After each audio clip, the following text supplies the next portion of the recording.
सवाल है, यहाँ पे चित्र में देखना है, चित्र का नाम दिया 7.8 ठीक है। इसमें ओ ए बराबर है किसके, ओ बी के। चित्र को देखते रहो, सवाल को पढ़ते रहो। चित्र में क्या कह रहा, सवाल में कह रहा ओ ए बराबर में ओ बी। चित्र में देखेंगे कहाँ पे है, ये है हमारा ओ ए और ये है हमारा ओ बी।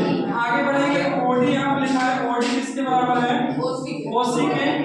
कह रहा दर्शाइए कि त्रिभुज ए ओ डी जो है समांगसम है। कौन सा त्रिभुज, ए ओ डी समांगसम है किसके, बी ओ सी के। आप यहाँ देख पा रहे हैं बी ओ सी ऊपर वाला है, ये नीचे वाला है, ठीक है। इसको हमें क्या करना है, समांगसम सिद्ध करना है। तो सबसे पहले हम क्या करेंगे, जिस त्रिभुज को कह रहे हैं उसको लिख लीजिए। आप लिखेंगे त्रिभुज ए ओ डी तथा त्रिभुज बी ओ सी है, ठीक है। इसको लिखने के बाद हम क्या करेंगे, चित्र को देखते हम क्या कर दिया है, ओ ए बराबर में ओ बी।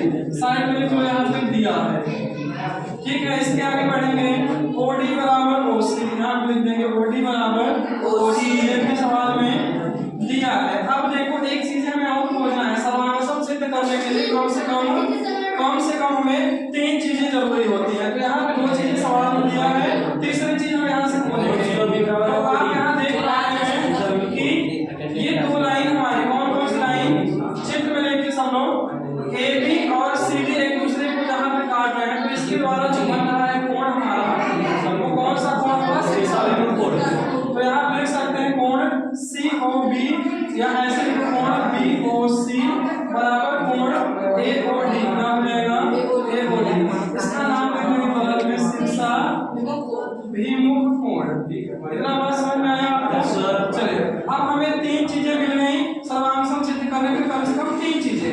तो इसमें 2 भुजा और 1 कोण, क्या क्या मिला है, 2 भुजा और 1 कोण। तो आप लिख सकते हैं 2 भुजा 1 कोण के लिए यह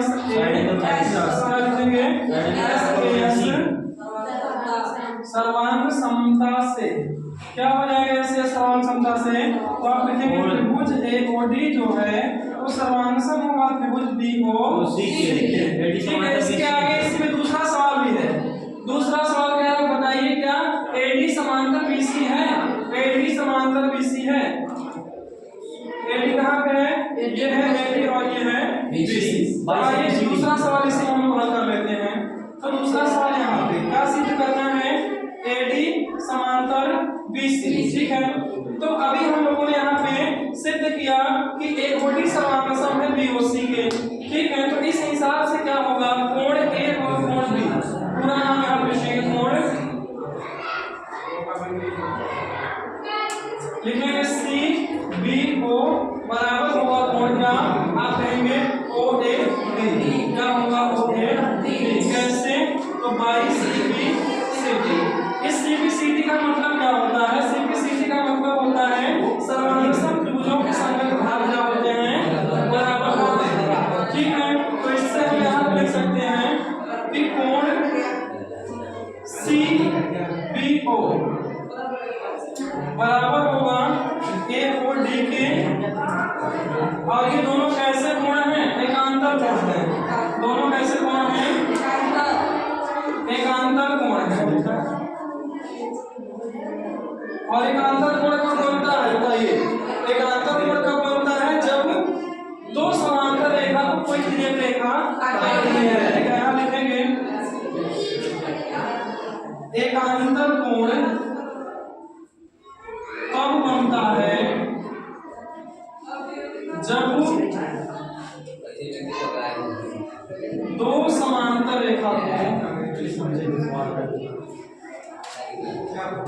कोई तिर्यक रेखा